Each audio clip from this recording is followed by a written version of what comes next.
Hey guys, welcome back to the channel. I'm just preparing the table for our next game, which will be part of Basement 1908's 1813 What If campaign. I'm playing on the southern central sector of a much larger battle. So basically we've got my table here with the Imperial Guard Corps fighting against the Russians under Windsgoroden, and then we'll have Bülow's Prussian Corps at this end of the table fighting against the 5th Corps under the command of Mouton. And then further north again, Poniatowski's 8th Corps will be fighting against the Swedes. And then if we go north, the northern end of the table, the south, I'll get it right in a minute, the southern end of the table. If we go south to the southern end of the table, that's where we'll have Dicey Tactics table, where Roundy and Josh will be fighting again, a division from Windsgoroden's Corps against the 30th Division from 5th Corps under General of Division Mason. I'm pretty sure that's who it is. Steve then asked me, because I just got off the phone, I was talking to him, he asked me if I could explain how the battles that were fought around Grossbeeren and Blankenfeld relate to the battles that we're fighting here to the west of Berlin. So what I've done is I've printed off Dyson Bayonets was the person that provided this map that it's basically an 1877 map of Prussia, and what I've done is I've zoomed in on our area where we're of operations. So this is Berlin up here. So what happened was when the coalition forces got wind of the arrival of French forces to their west and to their south, they basically sent two corps, the Observation Corps and Lapidev. One corps was under Tautzen, the other corps was under Lapidev, and they came down this road, or a road down through this way, and basically they formed a defensive line to the south of Berlin, and Bernadotte, or King Karl Johan of Sweden, he took his 3 corps and he's come towards the west of Berlin. So essentially this is the battlefield that we're fighting on now. These are the 2 battlefields that were fought on Blankenfeld and Grossbeeren, and you can see they're kind of like a wedge, like a V. So the Prussians formed a line in here, and then the French came in and fought, and we fought those battles and they've been done. So if we go out a bit wider, essentially this is what we can see where we are now. So this is the battle at Grossbeeren. So there's Grossbeeren and Kleinebeeren. So that was on Steve's table. And then over here we have Dittersdorf and Blankenfeld. And this is the battle where Ney fought. So Oudinot and Lapidev there. Ney and Tautzen fought here. And these battles are taking place exactly the same time as this battle's taking place here. So this box represents Steve's battle. This box represents my battle. And this would be the situation, at around about 1700, with the Prussians streaming away from this battle. Now, this battle is yet to take place, but in reality, they're happening simultaneously. So what we have here is Zelandorf, Teltow, and Rulsdorf. So this is, the Swedes are going to be fighting in here. The Prussian under Bülow are fighting in here. The Russians under Windsgoroden are fighting in here. And then more Russians under Windsgoroden are fighting down here. This is a divisional battle. So there's Dicey Tactics battle. He's going to be fighting in here. I'm going to be fighting in around about here. Steve's going to be fighting a big battle here. And Dom from Boots on the Table will be fighting the Swedes versus Poniatowski up here. Now this box represents where I'm holding all the French reserves. So there's about 2 divisions worth of guard cavalry in there, and then a couple of brigades of old guard infantry and the like. And so that's what's in there, just so you know. So essentially what happened was, as Napoleon was coming in from this direction, and Ney and Oudinot were coming in from this direction, the coalition forces came out. They sent 2 corps this way, and they've sent 3 corps this way. And that is basically where we're at now. Now, there's actually woods and stuff in this area here, because remember, this map is from 1877. So based on the map that we've been using for the campaign, this is all woods in here. And if you can look, if you could look in closely, you would see here that this is all woods and trees in here. And clearly in 1813, it extended out this way as well. And so when battle was joined, people might say, well, why didn't cavalry go from here to help here? Well, it would have stripped away cavalry from these guys here, and they're going to need all the cavalry they can get, by the way.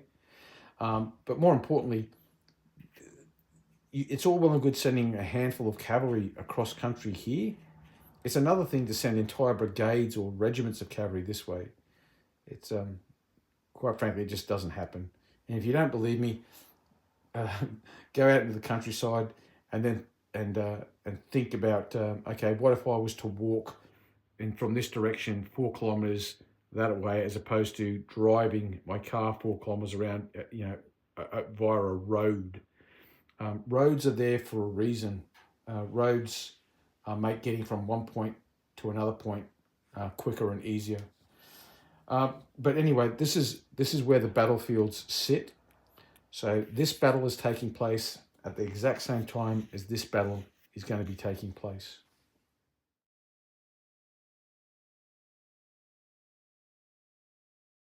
Okay, so let's again have a quick look at the map. This is obviously contemporary Berlin here, and where we're looking at is in this area here. So let's, sorry about that. Let's zoom in, and let's put on the. So here we have Zelandorf. So what's happened is Karl Johann. Now I might have said King Karl Johann. He actually doesn't become king until 1818. So he's more a regent at this point, not a king. I don't know what kind of title he was given. Was it regent, king in waiting, generalissimo, bloody Prince Karl? I don't know. Anyway, the thing is, he's commanding the army of the north. So he comes down here with his 3 corps, and he gets to Zelandorf. And if we have a look again, like I said, you can see lots of woods to his northern flank and waterways. So he thinks his right flank is secure, and it is fairly secure. And so he then hits Zelandorf, and then he sends the other corps. Bulau's corps spears off further to the south, and then Winzerode even further to the south even more. Napoleon comes along, bumps into him, and then brings his troops out to meet them and face off. And so what we have here is the battlefield of Zelandorf.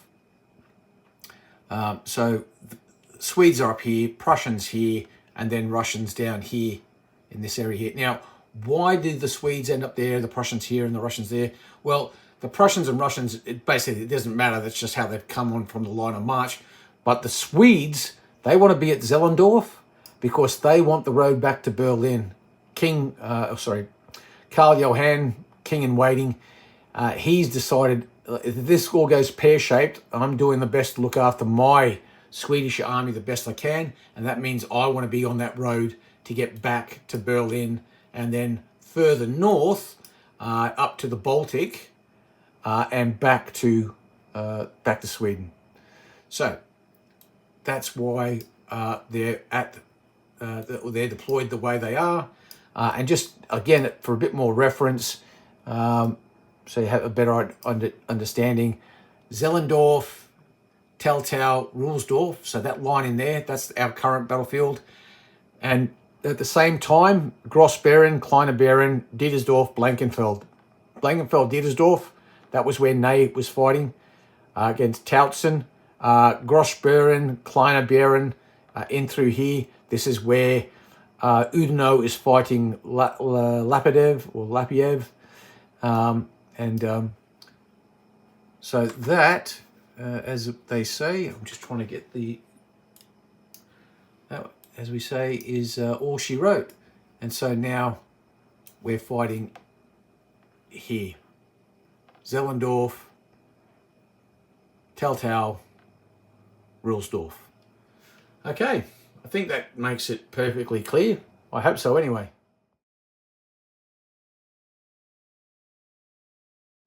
Okay, so now what we're going to look at is just quickly the commander's intent. So in this case, what Napoleon is trying to achieve on this battle. So now what I've done is I've taken the battlefield and I've turned it 90 degrees so that this is north over here and this is south here. Obviously this is east and this is west. So the way we're playing the game, the battlefield has been divided into 4 sectors. This is just rough. It's the truth of the matter is the table's a little bit more narrow. It's a little bit longer, and the sectors. This table is a bit smaller because this is a divisional size battle here that's going to be taking place at Dicey Tactics. Boots on the tables battlefield is over here, and then there's Basement 1908's table, and here's Check Your Leaders table. So over here we're going to have the 8th Corps, Poniatowski, fighting against the Swedes. 5th Corps under the command of Mouton and Lauriston, fighting against Bulau. Then we've got the Imperial Guard Corps with Mortier in command, nominally, but the Emperor is present, against Winsgeroden. And then we have the detached 30th Division from 5th Corps over here, fighting against a division from Winsgeroden's Russians. So that's how the battlefield's divided. Now, I'm not telling any secrets at this point. People have probably figured it out, but anyway, the plan is Napoleon has sent orders basically. You guys over here put up a bit of a fight. You guys over here do your thing. It's the main effort is here and here. So the idea is that Napoleon has told Mouton to attack predominantly on the left, avoiding the built-up area of Teltow, and pushing to break through here. So hopefully what we'll see is a French attack by 5th Corps, echeloned, refusing the right flank, pushing in here to affect a breakthrough here. The purpose of that is that once they break through, 5th Corps will then turn and envelop the rear of the Swedes. So on this table here, what we expect is the Imperial Guard to attack on a broad front, and by pressing everywhere, and with the superiority in numbers, quality of troops, just overwhelm the Russian defenses, pierce the line, and then there is a division of cavalry and another brigade of cavalry that's held in reserve, as well as whatever cavalry's on the table, will pour through and envelop both left and right and cut off any retreat by these coalition forces to the east. Again, I can tell you what the plan is, and it doesn't. I don't care if the enemy knows, because I don't think there's anything going to be able to do much about it. Attack will start at 9 a.m. On both these two tables here, with on this table where 30th Division is, and on this table where 8th Corps is.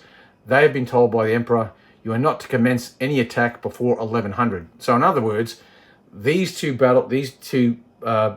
corps here will step off 2 hours prior to the flanks.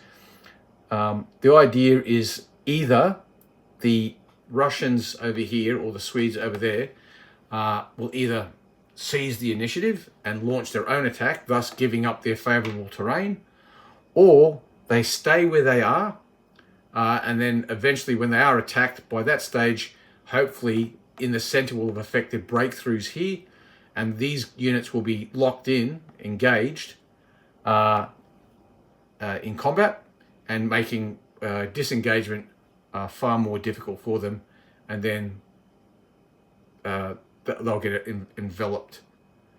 And like I said, this is the reserve area, and from here Napoleon can send guard troops and guard cavalry to either of these battlefields if needed. One, to either help in defense if things are going poorly on the flanks, or to exploit breakthroughs where they might occur. So that's the grand strategy. That's that hopefully explains how we got to where we are. Hopefully that explains where we are, or how we got to where we are. And just a reminder, there's Zelandorf, and there's Rulsdorf, and there's Teltow in here. That's the modern contemporary map. We go back in time. Teltow, Rulsdorf, Zelandorf. Down here we have Grossbeeren, Kleinebeeren, Dittersdorf, Blankenfeld, and then of course we zoom out, Berlin. That's the prize. And that is it. If you've got any comments that you want to share, if any questions you want to ask, please feel free to do so. We enjoy getting questions and answering them. It's all part of the hobby. It's not just playing the games and painting the miniatures and making the terrain. It's the interaction between like-minded individuals.